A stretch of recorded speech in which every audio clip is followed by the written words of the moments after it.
ಕರ್ನಾಟಕ ಕ್ರೈಸ್ತ ಅಭಿವೃದ್ಧಿ ನಿಗಮದಿಂದ ಚರ್ಚ್ ನವೀಕರಣ ಮತ್ತು ದುರಸ್ತಿಗಾಗಿ ನೀಡಲಾಗುವ 2ನೇ ಕಂತಿನ ಅನುದಾನವನ್ನು ಕೂಡಲೇ ಬಿಡುಗಡೆ ಮಾಡಬೇಕು, ಇಲ್ಲವಾದಲ್ಲಿ ಕ್ರೈಸ್ತ ಸಮಾಜ ಹಾಗೂ ವಿವಿಧ ಸಂಘಟನೆಗಳ ನೇತೃತ್ವದಲ್ಲಿ ಬೃಹತ್ ಪ್ರತಿಭಟನೆ ಹಮ್ಮಿಕೊಳ್ಳಲಾಗುವುದು ಎಂದು Methodist Bengaluru regional conference delegate ಹಾಗೂ ಬೀದರ್ ಕಾಂಗ್ರೆಸ್ ಮುಖಂಡರಾದ ಪ್ರದೀಪ್ ಕುಮಾರ್ ತಾಜಲಾಪುರ್ ಎಚ್ಚರಿಕೆ ನೀಡಿದ್ದಾರೆ. ಕರೆದ ಸುದ್ದಿಗೋಷ್ಠಿ ಉದ್ದೇಶಿಸಿ ಮಾತನಾಡಿದ ಅವರು, ಸರ್ಕಾರವು ನಿಗಮದ ಮೂಲಕ 85 ಕೋಟಿ ರೂಪಾಯಿ ಅನುದಾನವನ್ನು ಮೀಸಲಿರಿಸಿದ್ದು, ಮೊದಲ ಕಂತಿನ ಹಣದ ರೂಪದಲ್ಲಿ 22 ಚರ್ಚ್ಗಳ ದುರಸ್ತಿ ಕಾರ್ಯಕ್ಕಾಗಿ ರೂಪಾಯಿ 3.15 ಕೋಟಿ ಅನುದಾನ ಬಿಡುಗಡೆಗೊಂಡಿತು. ಅದರಲ್ಲಿ ಬೀದರ್ ಜಿಲ್ಲೆಗೆ ಸಿಂಹಪಾಲು ಅಂದರೆ ತಾಜಲಾಪುರ, ಗುನ್ನಳ್ಳಿ, ಗಡಿಕುಸ್ನೂರು, ಕಪ್ಪಿಕೇರಿ, ಚಿಲ್ಲರ್ಗಿ, ನಿಜಾಂಪುರ, ಅಮಲಾಪುರ, ಮೋರಂಬಿ, ಮುಂಗನಾಳ್ ಸೇರಿದಂತೆ ಸುಮಾರು 9 ಚರ್ಚ್ಗಳಿಗೆ ಅಂದಾಜು 1.50 ಕೋಟಿ ಅನುದಾನ ಬಿಡುಗಡೆಯಾಗಿತ್ತು.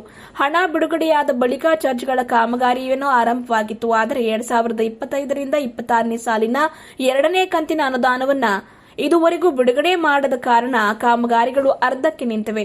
ಪ್ರಾರ್ಥನಾ ಮಂದಿರಗಳಲ್ಲಿ ಮಳೆ ಮತ್ತು ಬಿಸಿಲಿನಿಂದಾಗಿ ಭಕ್ತರು ಆರಾಧನೆ ಮಾಡಲು ತೀವ್ರ ಪರದಾಡುವಂತಾಗಿದೆ. ಅನುದಾನವನ್ನು ದುರುಪಯೋಗ ಮಾಡಿಕೊಂಡಿರುವವರ ವಿರುದ್ಧ ಕಠಿಣ ಕ್ರಮ ಕೈಗೊಳ್ಳಲಿ, ಅದಕ್ಕೆ ನಮ್ಮ ಬೆಂಬಲವಿದೆ. ಆದರೆ ಪ್ರಾಮಾಣಿಕವಾಗಿ ಕಾಮಗಾರಿ ನಡೆಸುತ್ತಿರುವ ಚರ್ಚ್ಗಳ ಅನುದಾನ ತಡೆ ಹಿಡಿದಿರುವುದರಿಂದ ತಪ್ಪು ನಿರ್ಧಾರ ಎಂದು ಅಸಮಾಧಾನ ವ್ಯಕ್ತಪಡಿಸಿದ್ದಾರೆ. ಯೋಜನೆ ಜಾರಿಯಾದಾಗ ಅಗತ್ಯ ದಾಖಲೆಗಳನ್ನು ಒದಗಿಸಿ ಅಧಿಕಾರಿಗಳು ಸ್ಥಳಕ್ಕೆ ಭೇಟಿ ನೀಡಿ ಜಿಪಿಎಸ್ ಮಾಡಿದ ನಂತರವೇ ಯಾವುದೇ ಸಮಸ್ಯೆ ಇಲ್ಲದೆ ಮೊದಲ ಕಂತು ಬಿಡುಗಡೆಯಾಗಿತ್ತು. ಆರಂಭಿಕ ಅಧಿಸೂಚನೆಯಲ್ಲಿ ಡಿಜಿಟಲ್ ಖಾತಾ ನಿಯಮವಿರಲಿಲ್ಲ. ಆದರೆ ಇದೀಗ 2ನೇ ಕಂತು ಬಿಡುಗಡೆಗೆ ನಿಗಮದ ಅಧಿಕಾರಿಗಳು ತಮ್ಮ ಸ್ವಂತ ಲಾಭಕ್ಕಾಗಿ ಡಿಜಿಟಲ್ ಖಾತಾ ಸೇರಿ ಅನಾವಶ್ಯಕ ದಾಖಲೆಗಳನ್ನು ಕೇಳ್ತಾ ವಿನಾಕಾರಣ ವಿಳಂಬ ಮಾಡ್ತಾ ಇದ್ದಾರೆ ಎಂದು ಆರೋಪ ಮಾಡಿದರು. ಕ್ರೈಸ್ತ ಅಭಿವೃದ್ಧಿ ನಿಗಮದ ಉಪಾಧ್ಯಕ್ಷರಾಗಿರುವ ನಮ್ಮದೇ ಜಿಲ್ಲೆಯ ಸಂಜಯ್ ಜಾಗೀರ್ದಾರ್ ಅವರು ಅಧಿಕಾರ ವಹಿಸಿಕೊಂಡು 1.5 ವರ್ಷ ಕಳೀತಾ ಇದ್ರೂ ಕೂಡ 2ನೇ ಕಂತು ಬಿಡುಗಡೆ ಮಾಡಿಸುವಲ್ಲಿ ವಿಫಲರಾಗಿದ್ದಾರೆ. ಇವತ್ತು ಕೇವಲ ಆಶ್ವಾಸನೆಗಳನ್ನಷ್ಟೇ ನೀಡ್ತಾ ಇದ್ದಾರೆ. ಸರ್ಕಾರವು ತಳಮಟ್ಟದಲ್ಲಿ ಸಮಾಜದ ಸಮಸ್ಯೆಗಳನ್ನು ಅರಿತು ಸಮುದಾಯಕ್ಕಾಗಿ ದುಡಿಯುವವರಿಗೆ ನಿಗಮದಲ್ಲಿ ಅವಕಾಶ ನೀಡಬೇಕಾಗಿತ್ತು ಹಾಗೂ ಕ್ರೈಸ್ತರ ಅಭಿವೃದ್ಧಿ ಅನುದಾನದ ಮೊತ್ತವನ್ನು ಇನ್ನಷ್ಟು ಹೆಚ್ಚಿಸಬೇಕು ಎಂದು ಪ್ರದೀಪ್ ಕುಮಾರ್ ಈ ಮೂಲಕ ಆಗ್ರಹ ಮಾಡಿದ್ದಾರೆ. ತಾಜಲಾಪುರ ಮೆಥೋಡಿಸ್ಟ್ ಚರ್ಚ್ ಅಧ್ಯಕ್ಷರು ಹಾಗೂ ಕಾಂಗ್ರೆಸ್ನ ಕಾರ್ಯಕರ್ತ ಜೋಯಲ್ ತಾಜಲಾಪುರ್, ಕ್ರೈಸ್ತ ಸಮಾಜದ ಮಹಿಳಾ ಮುಖಂಡರಾದ ಕಸ್ತೂರಿ ದಯಾನಂದ್, ಕ್ರೈಸ್ತ ಸಮಾಜದ ಪ್ರಮುಖರಾದ ಸಂಜು ಚಿಲ್ಲರ್ಗಿ, ರಾಜು, ಸಂತೋಷಮ್ಮ ಪುಂಡ್ಲಿಕ್ ಮತ್ತು ಸುಭಾಷ್ ಚಿಲ್ಲರ್ಗಿ ಸೇರಿದಂತೆ ಮುಂತಾದವರು ಈ ಸುದ್ದಿಗೋಷ್ಠಿಯಲ್ಲಿ ಭಾಗಿಯಾಗಿದ್ದರು. ಪ್ರದೀಪ್ ಕುಮಾರ್ ಒಂದು ಕಾಂಗ್ರೆಸ್ ಪಕ್ಷದ ಒಂದು ಕಾರ್ಯಕರ್ತನಾಗಿದ್ದೇನೆ ಮತ್ತು ಬೀದರ್ ಜಿಲ್ಲೆಯ Saint Paul Methodist church Gadgi ಸರ್ಕಲ್ನ ಡೆಲಿಗೇಟ್ ಆಗಿದ್ದು ಸುಮಾರು 13 ಊರಿನ ಮೇಲೆ ಒಂದು ಡೆಲಿಗೇಟ್ ಆಗಿದ್ದೇನೆ. ಈ ಒಂದು ದಿವಸ ನಾವು ಇಲ್ಲಿ ಬಂದಿರುವ ಕಾರಣ ಏನಂದರೆ, ನಮ್ಮ ಕ್ರೈಸ್ತ ನಿಗಮ ಮಂಡಳಿ ಕಳೆದ ವರ್ಷ 2025-26ನೇ ಸಾಲಿನಡಿಯಲ್ಲಿ ಏನು ಹಣ ಬಿಡುಗಡೆ ಮಾಡಿದೆ ನಮ್ಮ ಸರ್ಕಾರ 85 ಕೋಟಿ ರೂಪಾಯಿ, ಆ ಅನುದಾನ ನಮ್ಮ ಕ್ರೈಸ್ತ ಜನರಿಗೆ ತಲುಪಿಲ್ಲ. ಆ ವಿಷಯಕ್ಕಾಗಿ ನಾವು ಬಂದಿರುವಂಥದ್ದಾಗಿದೆ. ಕಳೆದ ವರ್ಷ ನಮ್ಮ ಒಂದು ಸರ್ಕಾರದಿಂದ ನಮ್ಮ ಕ್ರೈಸ್ತ ನಿಗಮಕ್ಕೆ ಸುಮಾರು 22 ಚರ್ಚ್ಗಳಿಗೆ 2ನೇ ಹಂತದ ಅನುದಾನ ನೀಡಬೇಕೆಂದು ಆದೇಶ ಹೊರಡಿಸಿದೆ. ಅದು ಒಂದು ಆದೇಶ ಹೊರಡಿಸಿದ ಲೆಟರ್ ಪ್ರೂಫ್ ಕೂಡ ಇಲ್ಲಿದೆ ರೀ. ಅಕ್ಟೋಬರ್ ತಿಂಗಳಲ್ಲಿ 2025 ಒಂದು ಸರ್ಕಾರ ಏನಂದರೆ, ನಮ್ಮ ಇಡೀ ಕರ್ನಾಟಕದಲ್ಲಿ 2ನೇ ಹಂತದ ಚರ್ಚ್ ಕಟ್ಟಡದ ಒಂದು 22 ಚರ್ಚ್ಗಳ ಒಂದು 2ನೇ ಹಂತದ ಹಣ ಬಿಡುಗಡೆ ಮಾಡ್ರಂತೆ ನಿಗಮಕ್ಕೆ ಒಂದು ಆದೇಶ ಹೊರಡಿಸಿತ್ತು. ಆದರೆ ನಿಗಮದ MD ಆಗಿರ್ಬೋದು ಮತ್ತು ಅಧ್ಯಕ್ಷರಾಗಿರ್ಬೋದು ಮತ್ತು ಉಪಾಧ್ಯಕ್ಷರಾಗಿರ್ಬೋದು ಸರ್ಕಾರದ ಒಂದು ಆದೇಶವನ್ನು ಅವರು ಗಾಳಿಗೆ ತೂರಿದ್ದಾರೆ.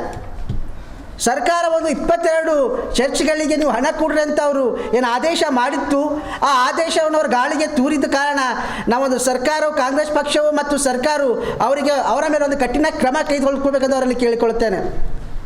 ಯಾಕಂದರೆ ಈ ಸಮಾಜದಲ್ಲಿ ನೋಡಬೇಕಾದ್ರೆ ನಮ್ಮ ಕ್ರಿಶ್ಚಿಯನ್ ಒಂದು ಸಮುದಾಯದ ಒಂದು ಎಲ್ಲ ಚರ್ಚ್ಗಳ ಹಾಲತ್ ಯಾವ ಥರ ಖರಾಬಾಗಿದೆ ಅಂದರೆ, ಫಸ್ಟ್ ಅನುದಾನ ನಮಗೆ 2024 ಸಿಕ್ಕಿತ್ತು ರೀ. ಅದು ಹಣ ಸಿಕ್ಕಿದ ನಂತರ ನಾವೇನು ಮಾಡಿದೆವು ಅಂದರೆ, ಎಲ್ಲ ಇದ್ದಿನ ಚರ್ಚ್ಗಳು, ಚಲೋ ಇದ್ದಿನ ಚರ್ಚ್ಗಳು ರಿನೋವೇಷನ್ ಸಲುವಾಗಿ ಎಲ್ಲ ಟೀನ್ ತೆಗೆದು ಒಡೆದು ಮಟ್ಟಿ ಎಲ್ಲ ನಾವು ಕೆಲಸ ಪ್ರಾರಂಭ ಮಾಡೋಕ್ಕೆ ಸ್ಟಾರ್ಟ್ ಮಾಡಿದೆವು. ಅದು ಒಂದು 6 ತಿಂಗಳು ಟೈಮ್ ಹಿಡಿತು. ಅದು ಅರ್ಧಂಬರ್ಧ ಕೆಲದಾಯ್ತು ರೀ. ಅದ ನಂತರ 2ನೇ ಅನುದಾನ ಸಲುವಾಗಿ ಇನ್ಸ್ಪೆಕ್ಷನ್ ಬಂದರು, ಎಲ್ಲ ಒಂದು ಪೇಪರ್ ವರ್ಕ್ ನೋಡಿದ್ರು, ಕೆಲಸ ನೋಡಿದ್ರು, ಫೈಲ್ ಮಾಡಿದ್ರು, ಆಮೇಲೆ ಗೌರ್ಮೆಂಟಿಗೆ ಕಳಿಸಿದ್ರು, ಎಲ್ಲ ವೇಟ್ ಮಾಡಿದೆವು. ಮತ್ತು ನಾವು ವೇಟ್ ಮಾಡ್ತಿದ್ದೀವಿ, ನಾವು ವೇಟ್ ಮಾಡ್ಕೊತ ಕೂರ್ತೀವಿ ಎರಡನೇ ಅನುದಾನ ಯಾವಾಗ ಬರ್ತದೆ ನಾವು ವೇಟ್ ಮಾಡ್ಕೊತ ಕುಂತಿದ್ದೇವೆ ರೀ. ಆದರೆ ಸರ್ಕಾರ ಅವ್ರು ಅನುದಾನ ನೀಡಿದ್ದಾರೆ. ಬಟ್ ಇವ್ರು ಯಾರಂದರೆ ನಿಗಮದ ಒಂದು ಅಧಿಕಾರಿಗಳು ಅವರ ಸ್ವಂತ ಲಾಭಕ್ಕಾಗಿ, ಅವರ ಸ್ವಂತ ಸ್ವಾರ್ಥತೆಗಾಗಿ ಆ ಅನುದಾನ ನಮ್ಮ ಚರ್ಚ್ಗಳಿಗೆ ಬಿಡುಗಡೆ ಮಾಡಿಲ್ಲ ರೀ. ನಾವು ವಿಶೇಷವಾಗಿ ನಿಗಮದ ಅಧ್ಯಕ್ಷರಿಗಾಗಲಿ ಮತ್ತು ಎಮ್ ಡಿಗಾಗಲಿ ಮತ್ತು ಉಪ ಕಾರ್ಯದರ್ಶಿಗಳಾಗಿರುವಂಥ ಸಂಜಯ್ ಜಾಗಿರ್, ವಿಶೇಷವಾದ ಸಂಜಯ್ ಜಾಗಿರ್ ಅವರು ನಮ್ಮವರೇ, ನಮ್ಮ ಜಿಲ್ಲೆದವರೇ ಆಗಿದ್ದಾರೆ. ಅವರು ನಮ್ಮ ಕ್ರೈಸ್ತ ನಾಯಕರನ್ನು ನಾವು ಹೇಳ್ಕೊಳ್ತೇವೆ ರೀ ನಮ್ಮ ಕಾಂಗ್ರೆಸ್ ಪಕ್ಷದಲ್ಲಿ. ಅವ್ರ ಮೇಲೆ ನಮ್ಗೆ ಭಾಳ ಭರವಸೆ ಇದೆ.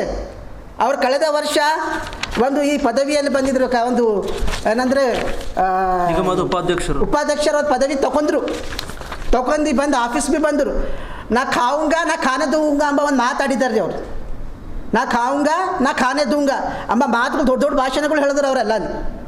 ಬಟ್ ಏನು ಮಾಡಿದ್ರು ಅವರು, ನಮಗೆ ಕೇಳಿದ ಬಂದಿನ ಪ್ರಕಾರ ಅವ್ರು ಭ್ರಷ್ಟಾಚಾರದ ಸಲುವಾಗಿ ಹಣ ಬಿಡುಗಡೆ ಮಾಡಲೆಂಬ ಮಾತುಗಳು ನಮ್ಗೆ ಕೇಳಲ್ಪಟ್ಟಿದ್ದೇವೆ ರೀ. ನೀವು ಇಷ್ಟು ದುಡ್ಡು ಕೊಡ್ರಿ ಅವಾಗ ನಾವು ಬಿಡುಗಡೆ ಮಾಡ್ತೇವೆ ಮಾತುಗಳು ಅವ್ರು ಆಡಿದ್ದಾರೆ ರೀ. ಸೊ ಇವತ್ತಿನ ನಮ್ಮದು ಕ್ರೈಸ್ತರ ಒಂದು ಚರ್ಚ್ಗಳ ಹಾಲತ್ ಹಿಂಗಿದೆ ಅಂದ್ರೆ, ಕಳೆದ 2 ವರ್ಷದಿಂದ ಚರ್ಚಿನಲ್ಲಿ ಮಳೆ ಬಿದ್ದರೆ ಒಳಗೆ ನೀರು ನಡೆದವ್ರಿ. ಒಂದು ಕರೆಂಟಿನ ವ್ಯವಸ್ಥೆ ಇಲ್ಲ ನೋಡಿ. ಅರ್ಧಂಬರ್ಧ ಕೆಲಸ ಅಂದ್ರೆ ಗೊತ್ತಿಲ್ಲ ಯಾವ ಥರ ಇರ್ತದಂತ. ಛತ್ ಬಿದ್ದ ಮೇಲೆ ಲೈಟ್ ಪೈಪ್ಲೈನ್ ಮಾಡೋದಿರ್ತದೆ, ಕೆಳಗೆ ಫ್ಲೋರಿಂಗ್ ಮಾಡೋದಿರ್ತದೆ, ಗಿಲೋ ಮಾಡೋದಿರ್ತದೆ. ನಾವು ಚರ್ಚ್ ಅಂದ್ರೆ ಎಲ್ಲ ನಮ್ಮ ಕ್ರೈಸ್ತ ಜನರಿಗೆ ಒಂದು ಪರಿಶುದ್ಧವಾದ ಸ್ಥಳ ರೀ ಅದು. ನಾವು ಪ್ರತಿ ವಾರ 1-2 ಸಲ 3 ದಿನ ಚರ್ಚಿಗೆ ಹೋಗಿ ಆರಾಧನೆ ಮಾಡುವಂಥ ಪವಿತ್ರವಾದ ಸ್ಥಳ. ನಮ್ಮ ನಾಯಕರು ನಿಗಮದಾಗಿ ಬಿ ನಮ್ಮ ನಾಯಕರಿಗೆ ಕೊಟ್ಟಂಥ ನಾಯಕರು ಕೂಡ ಕ್ರೈಸ್ತರೇ ಆಗಿದ್ದಾರೆ. ಅವ್ರಿಗೆ ನಾಚಿಕೆ ಬರಬೇಕು ಅವ್ರು ಮಾಡಿರೋಂಥ ಕೆಲಸಕ್ಕೆ. ಒಂದು ಚರ್ಚಿನ ಮೇಲೆ ಯಾರು ಒಂದು ರಾಜಕೀಯ ಮಾಡ್ತಾರೆ, ಚರ್ಚಿನ ಮೇಲೆ ಅವ್ರು ಈ ಥರ ಆದ ಕೆಲಸ ಮಾಡ್ತಾರೆ. ಅವ್ರೊಂದು ಕ್ರಿಶ್ಚಿಯನ್ ಅಲ್ಲ, ಅವ್ರಿಗೂ ಏನಾರು ಕಷ್ಟ ಬಂದ್ರೆ ಏನಾದರೂ ಚರ್ಚಿಗೆ ಹೋಗಿ ಒಂದು ಆರಾಧನೆ ಮಾಡಿ ಸಂಡೇ ಕೂಡ ಅವ್ರು ಚರ್ಚಿಗೆ ಹೋಗ್ತಾರೆ ರೀ. ಸೆಂಟ್ರಲ್ ಚರ್ಚಿಗೆ ಹೋಗ್ತಾರೆ, ಮೆಥಡಿಸ್ಟ್ ಚರ್ಚಿಗೆ. ಆಲ್ರೆಡಿ ಚೊಲೋದಲ್ಲಿ ಹೋಗ್ತಾರೆ. ಹಳ್ಳಿ ಊರುಗಳಲ್ಲಿ ಇರೋಂಥ ಚರ್ಚ್ಗಳು, ಸಣ್ಣ ಸಣ್ಣ ಚರ್ಚ್ಗಳು ಹೊಡೆದು ಕುಂತಿದ್ದೆವು. 2 ವರ್ಷ ಆಯಿತು, 2 ಮಳೆಗಳು ಹೋದು, 2 ಬಿಸಿಲುಗಳು ಹೋದು. ನಮ್ಗೆ ಹೇಳೋಕೆ ನಾಚಿಕೆ ಬರ್ತಾ ಇದೆ. ಅದು ನಾವು ಬೇರೆ ಮೇಲೆ ನಾವು ಪಕ್ಷದ ಮೇಲೆ ಹಾಕ್ತಾ ಇಲ್ಲ. ಅದು ಅನುದಾನ ಅವ್ರು ನೀಡಿದ್ದಾರೆ, 85 ಕೋಟಿ ರೂಪಾಯಿ ನೀಡಿದ್ದಾರೆ ಆಲ್ರೆಡಿ. ಇವ್ರು ಬಿಡುಗಡೆ ಮಾಡಿಲ್ಲ. ಅನೇಕ 9 ಚರ್ಚ್ಗಳು ಬೀದರ್ ಜಿಲ್ಲೆಗೆ ಆಗಿವೆ. ಇವತ್ತು ವಿಶೇಷವಾಗಿ 22 ಚರ್ಚ್ಗಳಲ್ಲಿ 9 ಚರ್ಚ್ಗಳು ನಮ್ಮ ಬೀದರ್ದಾಗಿದೆ.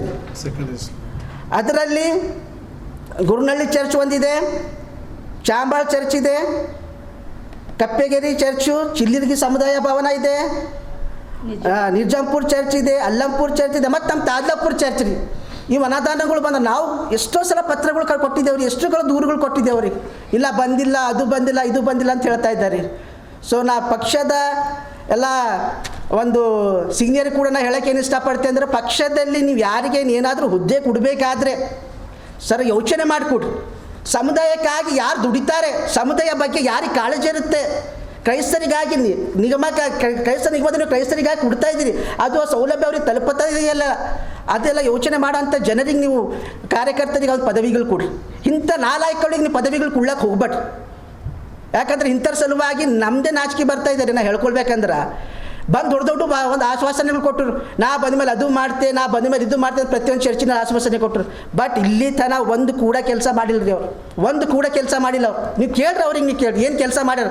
ಬಂದು 1.5 ವರ್ಷ ಆಯಿತು. ಯಾವ ಚರ್ಚಿಗೆ ಬಿಡುಗಡೆ ಮಾಡ, ಯಾವ ಚರ್ಚಿಗೆ ಅವ್ರು ಅನುದಾನ ಬಿಡುಗಡೆ ಮಾಡ, ಮತ್ತು ಅವ್ರು ಪರ್ಸನಲ್ ಯಾವ ಚರ್ಚಿಗೆ ಅವರು ಇದು ಪ್ರೋತ್ಸಾಹನ ಕೊಟ್ಟರಂತ ಕೇಳ್ರಿ. ಅವ್ರು ಸ್ವಂತ ಬಿ ಕೊಡ್ಲಿಕ್ಕಾಗದು, ಕೊಟ್ಟಂಥ ಅನುದಾನ ಬಿ ಕೂಡ ನಮ್ಮ ಜನರಿಗೆ ತಲುಪಿಸುವಂಥ ಕೆಲಸ ಮಾಡ್ತೀರಿ.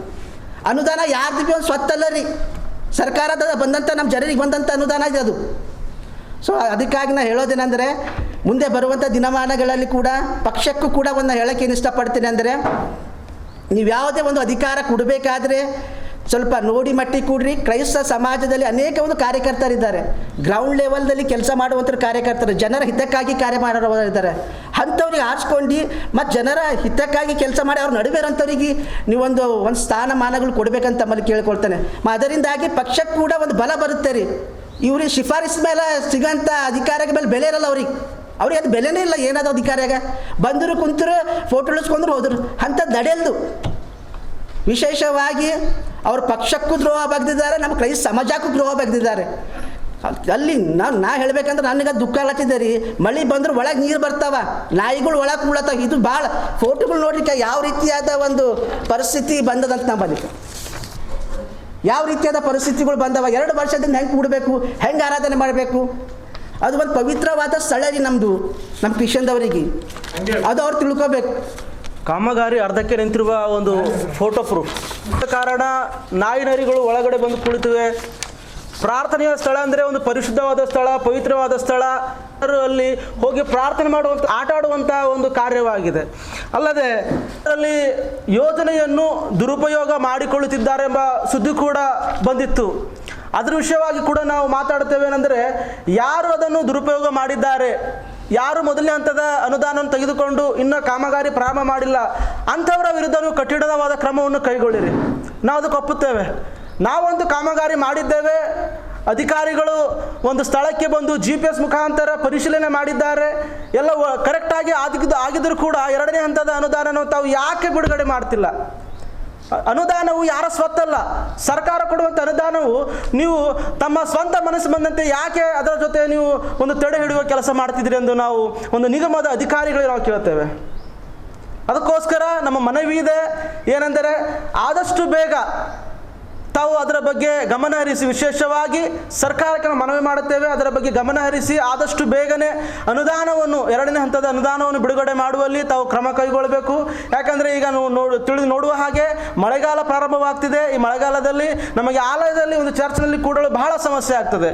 ಬೇಸಿಗೆ ಇತ್ತು, ಹೇಗೋ ಒಂದು ನೆಳೆ ಮಾಡ್ಕೊಂಡು ಕೂಡ್ತಿದ್ದೆವು, ಆದರೆ ಮಳೆಗಾಲದಲ್ಲಿ ಕೂಡಲು ಸಾಧ್ಯವಿಲ್ಲ. ಅದಕ್ಕೋಸ್ಕರ ಪರಿಸ್ಥಿತಿಯನ್ನು ಅರ್ಥ ಮಾಡಿಕೊಂಡು ಅದಕ್ಕೆ ಸಂಬಂಧಪಟ್ಟಂಥ ಅಧಿಕಾರಿಗಳಾಗಲಿ ಅಥವಾ ನಮ್ಮ ನೇರವಾಗಿ ನಾವು ಸರ್ಕಾರಕ್ಕೆ ಮನವಿ ಮಾಡ್ತೇವೆ, ನೀವು ಉತ್ತಮ ಅಧಿಕಾರಿಗಳನ್ನು ನಿಷ್ಠೆಯಿಂದ ಕೆಲಸ ಮಾಡುವನ್ನು ತಾವು ಅದರಲ್ಲಿ ಸೇರಿಸಬೇಕಾಗಿ ಸರ್ಕಾರಕ್ಕೆ ನಾವು ಮನವಿ ಮಾಡ್ತೇವೆ.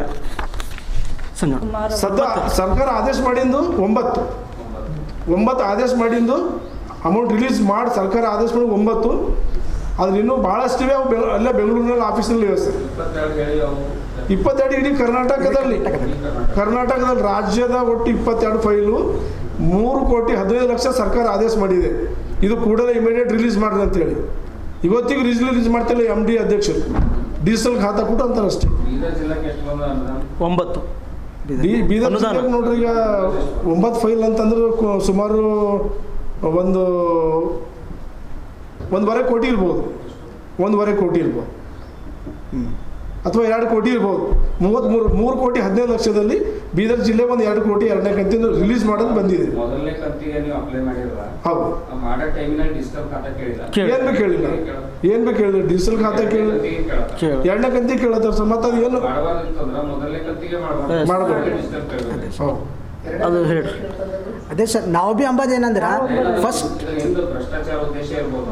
ಭ್ರಷ್ಟಾಚಾರ ಉದ್ದೇಶ ನಾವು ಹೇಳಲ್ಲ ಸರ್. ಈಗ ಒಂದು ಕಾರ್ಪೊರೇಷನ್ ಸಪ್ರೇಟ್ ಆಗಿದೆ. ಕಾರ್ಪೊರೇಷನ್ ನಮ್ಮ ರೂಲ್ಸ್ ಈ ಟೈಪ್ ಇದೆ ಅಂತ ಹೇಳ್ತಾರೆ. ಆದರೆ ಯಾವುದೇ ದಾಖಲಾತಿಯಲ್ಲಿ ನಮಗೆ ಯಾವುದೇ ಡಾಕ್ಯುಮೆಂಟ್ಸ್ ಕೇಳಿಲ್ಲ. ಇದು ಇಲಾಖೆಯಲ್ಲಿ ಅಪ್ರೂವಲ್ ಆಗಿದ್ದು. ಇದು ಇಲ್ಲ ಸರ್, ಇಡೀ ಕರ್ನಾಟಕದಾಗ ನಿಗಮಗಳು ಎಲ್ಲ ಒಂದು ಸಮಾಜದಲ್ಲಿ 25 ನಿಗಮಗಳಿವೆ ಸರ್. ಹೌದು, ಆ ಉದ್ದೇಶಕ್ಕೆ ಕೇಳ್ತೀವಿ. ಸ್ಪಷ್ಟವಾಗಿ ನಿಮ್ಗೆ ಅನುಮಾನ ಅದ ಬಿಡುಗಡೆ ಮಾಡಬೇಕು ಅಂತ ಏನಾದ್ರು ನಾ ಖಾऊंगा ನಾ ಖಾನೆ दूंगा ಮೋದಿ ಅವರು ಡೈಲಾಗ್ ಹೊಡೆದ್ರು ಸ್ಟಾರ್ಟಿಂಗ್. ಈಗ ಆಮೇಲೆ ನೀವು ಲೇಟ್ ಮಾಡದ ಕಾರಣ ಏನು? ನಿಮ್ದೇ ಸಮಾಜ ಇದೆ, ನಿಮ್ದೇ ಮುಖಂಡರಿದ್ದಾರೆ, ಏನಾದ್ರು ಕಮಿಷನ್ ಏನಾದ್ರು ಕೇಳ್ತಾರ ನಿಮ್ಮ ಸಮಾಜದಾಗ? ಯಾರಿಗಾದ್ರು ಇಷ್ಟು ಇಸ್ಕೊಡ್ರಿ ದುಡ್ಡು ನಾ ಬಿಡುಗಡೆ ಮಾಡಿಸ್ತೇನೆ ಡೈರೆಕ್ಟ್ ಕೇಳಿಲ್ಲ, ಬಟ್ ಇಂಡೈರೆಕ್ಟ್ ಆಗಿ ಕೇಳ ಬಂದಿದೆ ಸರ್. ಅದ್ರ ಸಲುವಾಗಿ ತಡೆ ಹಿಡಿದಿದ್ದಾರೆ ಅಂತ ನಾವು ಕೇಳಲ್ಪಟ್ಟಿದ್ದೇವೆ ಸರ್. ಅದು ಹಾಂ ಸರ್, ಡೈರೆಕ್ಟ್ ಬಂದಿಲ್ಲ, ಇಂಡೈರೆಕ್ಟ್ ಆಗಿ ಅದ್ರ ಸಲುವಾಗಿ ಅವರು ತಡೆ ಹಿಡಿದಿದ್ದಾರೆ ಮತ್ತು ಕೇಳಲ್ಪಟ್ಟಿದ್ದೇವೆ ಸರ್ ನಾವು ಅದಕ್ಕೆ.